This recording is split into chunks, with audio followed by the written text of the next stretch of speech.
Hello everyone, welcome back to my channel. இன்றைக்கி நம்ம என்ன வீடியோ பார்க்க போகிறோம் அப்படின்னா, நிறைய பேர் வீட்டில் வந்துட்டு பூச்செடிகள் வாங்கி வச்சதுக்கப்புறமா பூக்களை மொட்டுக்கள் இல்லை, தளிர்கள் வர மாட்டேங்குது அப்படின்ற மாதிரி பிரச்சனைகள் சொல்லிகிட்டு இருக்கீங்க. ஸோ வாங்க நம்ம வீடியோக்குள்ளே இதுக்கான என்ன டிப்ஸ் அப்படின்றத வீடியோக்குள்ளே போய் பார்க்கலாம்.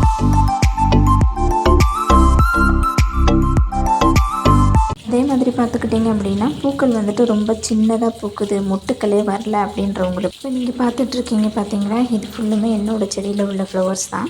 ஸோ இந்த பூக்கள்லாம் வந்துட்டு எந்த அளவுக்கு பெருசாக வளர்ந்துருக்கு. இதெல்லாம் சின்ன சின்ன சைஸில் வளரக்கூடிய பூக்கள் தான். ஸோ பெரிய சைஸில் வளரக்கூடிய பூக்கள் வந்துட்டும் இருக்குது. நம்ம செடிகளில் வச்சுருக்க இந்த தொட்டியில் இருக்க பூக்கள்லாம் வந்துட்டு அதோட சைஸுக்கு ஏற்ற மாதிரி தான் வளரும். ஸோ நம்ம எந்தளவுக்கு உரங்கள் கொடுக்குறோமோ அந்தளவுக்கு பூக்களும் வந்துட்டு பெருசாக இருக்கும். அதே மாதிரி இப்போ உள்ள கிளைமேட் உங்களுக்கே தெரியும். ஒரு டைமில் வந்துட்டு நல்ல வெயில் அடிக்குது, ஒரு டைமில் ஃபுல்லும் மழை பெய்யுது. இந்த மாதிரி மாறி மாறி கிளைமேட் இருக்கும் போது எந்த மாதிரி இருக்கும் அப்படின்றதையும் நீங்கள் பார்த்துக்கணும்.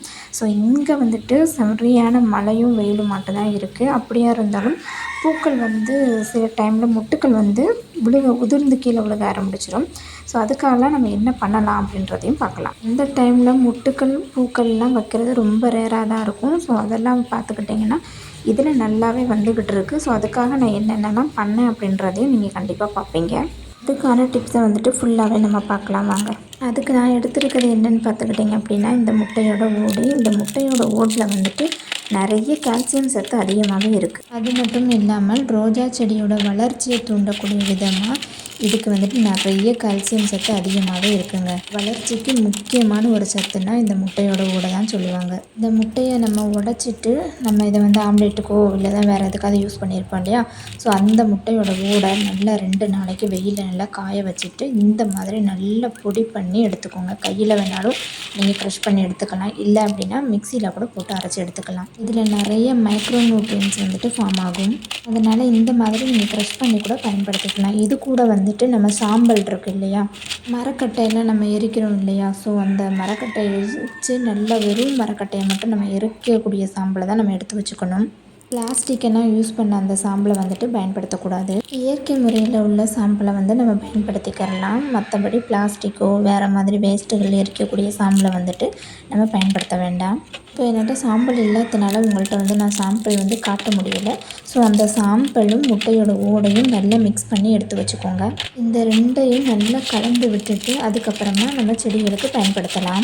எப்படி பயன்படுத்தணும்னா, ஒரு 3 அல்லது 4 ஸ்பூன் அளவுக்கு வந்துட்டு நீங்கள் தாராளமாக பயன்படுத்திக்கலாம். உங்களுக்கு இந்த முட்டையோட ஓடை வந்து இந்த மாதிரி க்ரஷ் பண்ணி பயன்படுத்த முடியலை அப்படின்னா நீங்கள் மிக்சியில் கூட தாராளமாக பவுட்ரு பண்ணிவிட்டு சாம்பலையும் வந்து ஆட் பண்ணி நீங்கள் மிக்ஸ் பண்ணிக்கலாம்.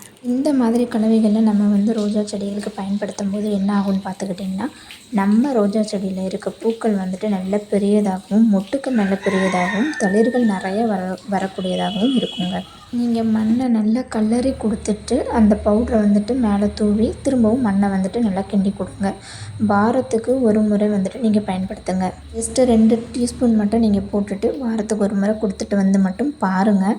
உங்களுக்கும் இந்த மாதிரியான பெரிய பெரிய பூக்களை கண்ணால் பார்க்க முடியும். ஸோ நீங்கள் பார்த்துட்டு இருக்கிறது எல்லாமே ஆல்ரெடியே நான் அந்த உரத்தை கொடுத்ததுனால நான் இப்போ உங்களுக்கு அந்த உரத்தை போட முடியலை. அந்த வீடியோ வந்து ஷூட் பண்ணி எனக்கு கொடுக்க முடியல. நெக்ஸ்ட் டைம் கண்டிப்பாக அந்த வீடியோ நான் ஷூட் பண்ணி கொடுக்குறேன். தளிர்கள் எல்லாமே அதிகமாக வர்றதற்கு சூப்பராக அற்புதமாக இந்த உரம் வந்து பயன்படுங்க.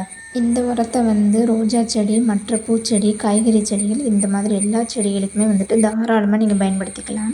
முக்கியமாக பார்த்துக்கிட்டிங்க அப்படின்னா, எந்த உரங்கள் கொடுத்தாலும் கொடுத்ததுக்கப்புறமாட்டு தண்ணி ஊற்றுறதுக்கு மறந்துடாதீங்க.